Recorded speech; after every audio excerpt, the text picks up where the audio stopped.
एक बहुत sorry language के लिए थोड़ा सा चुटिया सवाल है, ठीक है, पर एग्जैक्टली एक डिलीवरी से जोमेटो कैसे पैसे कमाता है? तो कस्टमर चार्जेस होते हैं कुछ कुछ, और रेस्टोरेंट से भी कमीशन मिलती है बिकॉज रेस्टोरेंट के लिए ऑर्डर जनरेट हो रहा है जी। और तो मार्केटिंग फ़ी होगी एक तरह से, और हमने राइडर को भी पैसे देने हैं, करेक्ट। सो ये कुछ पैसा आ रहा है, कुछ पैसा जा रहा है।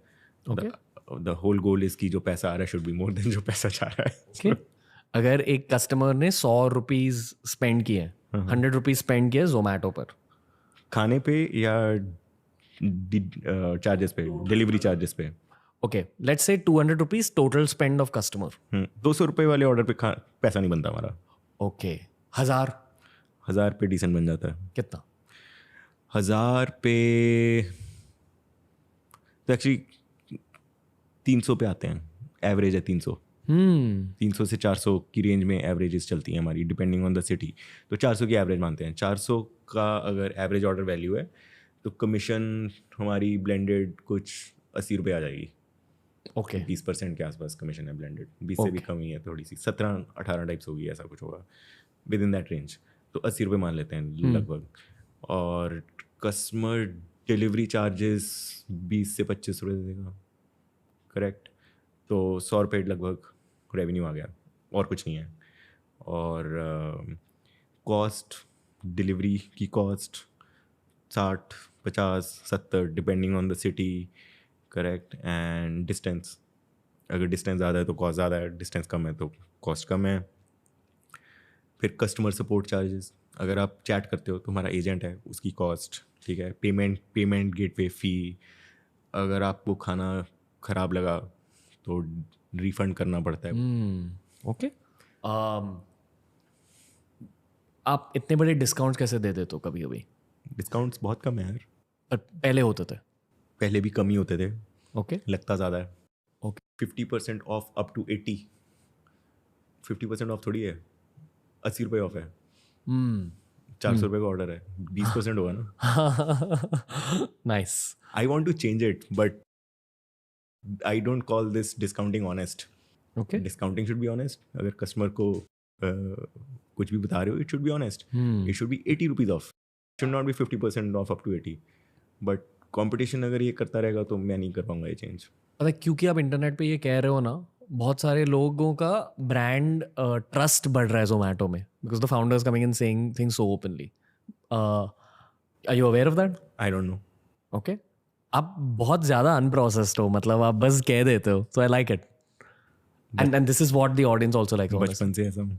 ओके थोड़ा और ऑर्डर्स के बारे में बात करना चाहूँगा। तो देश भर अब स्केल पे यू बेसिकली रफली making 80 to 100 rupees off an order.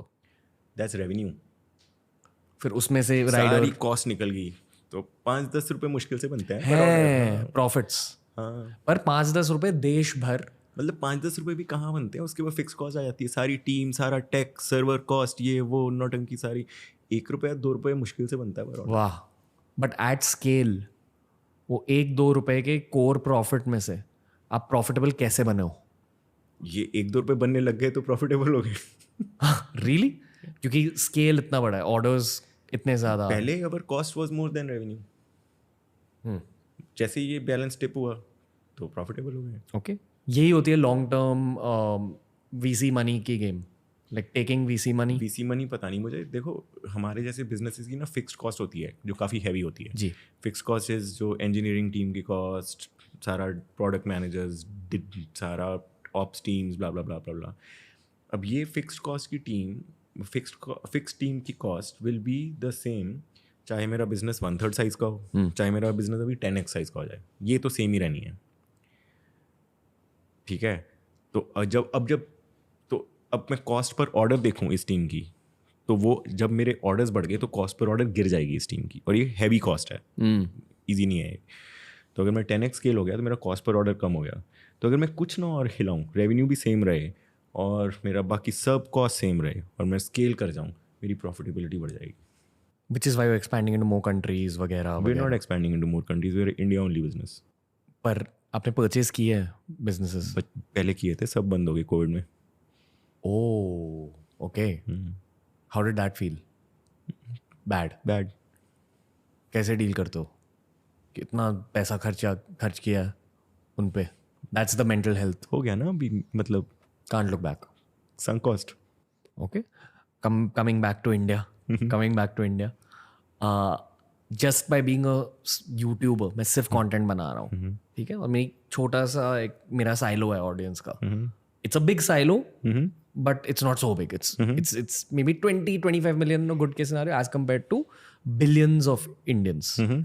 पर फिर भी आई फील मुझे एक सैम्पल साइज मिल चुकी है, डेटा मिलती है हमें, तो मैं थोड़ा सा फ्यूचर को देख पाता हूँ उस डेटा के through. Okay. Do you feel the same way about Zomato? क्योंकि आप इतने सारे लोगों को सर्विस कर रहे हो भारत में, भारत भर, सिटीज़ के बारे में, छोटे शहरों के बारे में कुछ पता चला है? Here I think people are making more money. India is developing super fast. तो excited हूँ मैं इंडिया के बारे में. ओके मतलब optimistic, like काफ़ी ज़्यादा. ओके. तो And to the point, I don't even want to go outside of India and Wow. expand this business. I was like, there is so much in India for the next decade. अगर 100% saturation point है तो अब कहाँ तक पहुँचे हो? I think India 10 तक पहुंचा होगा. इंडिया 10 तक पहुँचा है as in potential wise. I think economic super power India बनेगा नेक्स्ट 10-20 ईयर्स में, China US scale. So I can feel it. Spending power बढ़ेगा, स्पेंडिंग पावर बढ़ेगा, लोगों को अच्छा खाना ऑर्डर करने का. खाना is just one of the things. Blinkit भी है for example, so Hyperpure भी है, so multiple things. You have to just focus on India and scale your. India and Indians पे फोकस करो. I think that's our goal for now. Okay. तो I am assuming कि phase 1 आपने metros को target किया था, Mumbai, Delhi, Bangalore etcetera. Right now 900 cities. Okay. मैं 900 city के बारे में जानना चाहूँगा, जो ये 800 to 900 की रेंज है. कहाँ आप कुछ नेम कर सकते हो सिटीज़ को? I don't know. The smallest towns. Muxar is also one of them, the like hometown I'm from. So Okay. It's the 956th city by population, if I'm not wrong, something like that. So, वहाँ भी लोग spend करते हैं. बिल्कुल. And क्या पता चला है उन शहरों के बारे में? यार वहाँ पे ना कुछ आई थिंक जोमेटो का यूज़ केस थोड़ा यूनिक है, बिकॉज और कुछ स्पेंड करने को ज़्यादा है नहीं. क्या? तो मूवी की देखने कैसे जाओगे, शॉपिंग मॉल्स नहीं है, तो अगर पैसा है, एंटरटेनमेंट कुछ चाहिए, कुछ something new in your life चाहिए, तो रूटीन ब्रेक करनी है, तो Zomato is a very good option. तो आई थिंक एडॉप्शन काफ़ी डिसेंट है हमारी छोटे शहरों में. डेटा भी भर कर मिल रहा है कॉन्स्टेंटली आप लोगों को. कैसा डेटा? मतलब इवन इफ मान लो हर सैटरडे को इतने चिकन बिरयानी के ऑर्डर्स आते हैं, तो you will know exactly how much chicken biryani to keep ready for the next weekend. We don't have to keep anything ready, restaurants have to keep it ready. हमें तो सिर्फ राइडर्स की कैपेसिटी प्लानिंग के लिए data चाहिए होता है, और कुछ नहीं चाहिए होता. बाकी हम वो रेस्टोरेंट को डेटा भेजते रहते हैं कि यार ये कर लो, वो कर लो, ऐसा कर लो, so that everything becomes easier. Customer first businesses हैं सारे. तो जितने भी ये क्लाउड किचन्स की के रेस्टोरेंट्स बने, they are based on data. There was a requirement for that kind of. Yes and no. Some of them are not. Okay. Is that the right way to go for a restaurant? I think data can only predict the present and make the present better. दोस्तों ऐसे ही बहुत सारे videos आपको मिलेंगे ये वाली playlist में. Subscribe कीजिए और प्लेलिस्ट देखिए, सीखते रहिए, ग्रो करते रहिए. Happiness through curiosity on the Ranveer Show.